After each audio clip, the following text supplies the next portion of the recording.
We're standing in front of the Securities and Exchange Commission in Washington, D.C. to review the impact of the midterm elections on U.S. regulatory policies for the Affordable Care Act, financial regulation, and environmental regulation.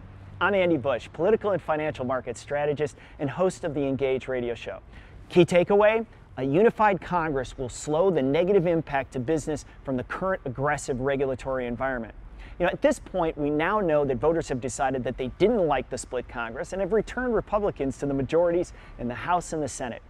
For the Affordable Care Act, commonly known as Obamacare, this means that there will be hearings from the House Oversight Committee on many aspects of the law and perhaps a breakthrough to fix its problems. After the one-year anniversary of the troubled rollout of the health care law, there are many issues demanding to be resolved. Two of the most hotly contested aspects of Obamacare are the employer mandate and the medical device tax. Currently, President Obama delayed the implementation of the employer mandate into 2015 after the midterms. This rule states that businesses must provide a certain level of government-decided health care for workers that attain more than 30 hours per week for companies that have over 50 employees.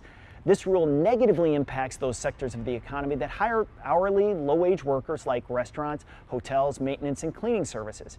We can likely expect a bill from the House making permanent the delay in the employer mandate, as well as an elimination of the medical device tax. Now, from the Senate, we can expect Republican support, but without supporting any bill that repeals Obamacare. However, the president won't likely sign any bill adjusting the law. This means the serious problems of Obamacare are not likely to be addressed until there is a new president and Congress in 2016. For financial regulations, a new environment will begin, but most of the changes come from the regulators themselves: the Federal Reserve, the SEC, and the CFTC. The three have driven the rulemaking process over the last 4 years since Dodd-Frank was approved. Now, they are mainly at the end of the rulemaking process and have entered into the implementation period. This means that the three regulatory bodies will be monitoring the problems of the rules they made and attempting to alleviate, really the unintended consequences. Now, at first glance, Dodd-Frank may seem not to impact your business. However, it has dramatically held back bank lending and therefore held back the recovery in the housing sector and many other businesses. As an example of the problem, even Ben Bernanke couldn't refi his house in D.C. due to the stricter lending regulations.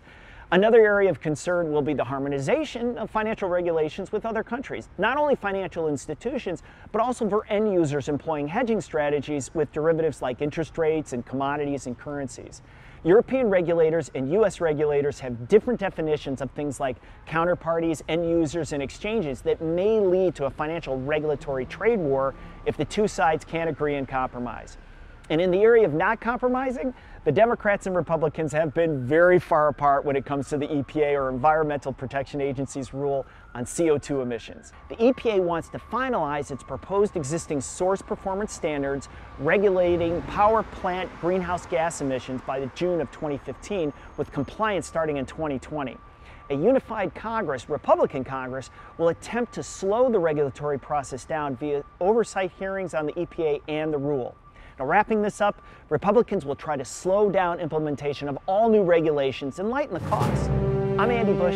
Thanks for watching this MD Financial Midterm Election Update.